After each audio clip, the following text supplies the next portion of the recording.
Good morning mga idol na. Isip na tayo ng ulam nito. Ayan. Bumili pala ako ng bangus idol. With black beans po ito tayo. Bawang sibuyas. Royal laurel, paminta, sili, kamatis, suka, konti, lemon, kalamansi, tsaka margarine. Optional siya yung rosemary yung nabili ko doon sa Perugol. Optional naman yun. Pero pwede nyo lagyan yun kasi mabango yun eh. Hindi naman yung mabaho. Yan yung kalamansi. Siyempre yan naman doon.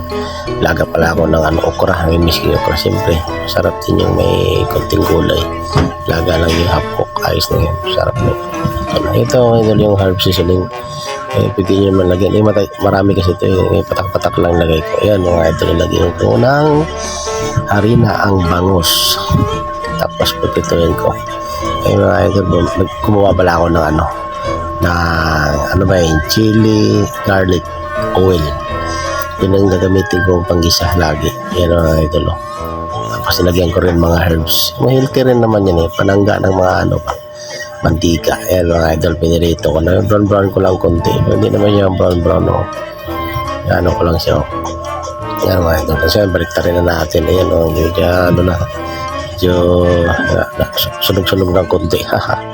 Yan mga idol, gisahin na natin yung bawang sibuyas, sili, kamatis. Yan, lagay natin yan, yung mga ricado. Yan, gisahin natin para mas lalong bumango. Mas masarap pag pag ginisa mo eh. Ang kunting mantika lang mga idol, ang problema yan eh. Ayos lang yan oh. Huwag yung damihan ng mantika. Yan mga idol, yan, luya, yan, sili.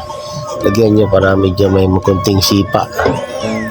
Pero pag bawal kayo sa sili, huwag nyo na lagyan siyempre. Kasi maanghang na yung luya eh. Yan, lagyan natin ng pamintang durog.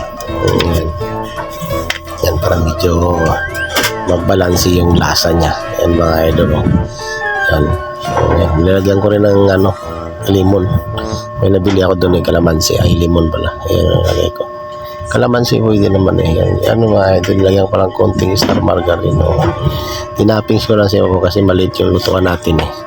Pwede naman gisahin nyo yan eh. Wala namang problema. Yan mga idol, lagyan ko oyster sauce. Oyster sauce lang tsaka black beans. Ayos na eh. Wala na eh. Yung black beans kasi may sabaw yun eh. Sinasama ko yan kasi pampalasa rin nyo. Huwag nyo na lagyan ng asin siyempre. Tsaka tuyo. Kasi maalat na siya eh. Yan, black beans lang okay na. Yan o. Diba? Ayos yan eh. Sinasama ko yung sabaw yan kasi masarap yun eh. Pampalasa din yan eh. Hindi nyo kailangan ng bitchin o asin.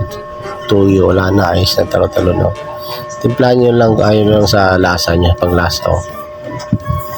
Kaya din lagay ko na yung herbs. Yan, nalo ko lang kunting-kunting patak lang kasi yung herbs, maganda herbal yan eh. Wala namang amoy yan eh. Mas mamoy pa yung laurel eh. Yung baho ng laurel mas mabaho pa ngayon. Tsaka yung curry powder, mga ganun. Pero yung mga herbs na yan, mabango yan, ayos yan, healthy yan. Yan mga idol o. Yan, tatapis na tayo luto ng mga idol o. Yan o, lagyan ko na ng kunting limon o. Yan o, wow, sarap ng sabaw tawag na naman ang bahaw. Ayan mga idol, tama yung kanin ko, medyo may sunog-sunog, sarap ngat-ngatin. Yan, kain tayo mga idol o. Ito yan, tapos may kunting konting okra. Ayos to, di ba? Ang natin ang gulay konti. Yan, ayos. Ilaga ko lang. Kain tayo. Yan, lang yung luto yung lang. Masarap yan kasi yung amoy pa lang, ang bango na eh. Yan. Parami kayo sa kanin pag lagyan nyo ng try nyo magluto ng ganito. Sarap. Tapos yun pakuluin yung yung matagal yung bangus para lumambot talaga yung buto niya. Mayiging lambot yung durug-durug talaga yung buto, yung pwedeng kainin lahat. Yun ang pinakamasarap yan eh. Papakatiin nyo pa. Lagyan nyo lang konting tubig. Ayan, maraming salamat.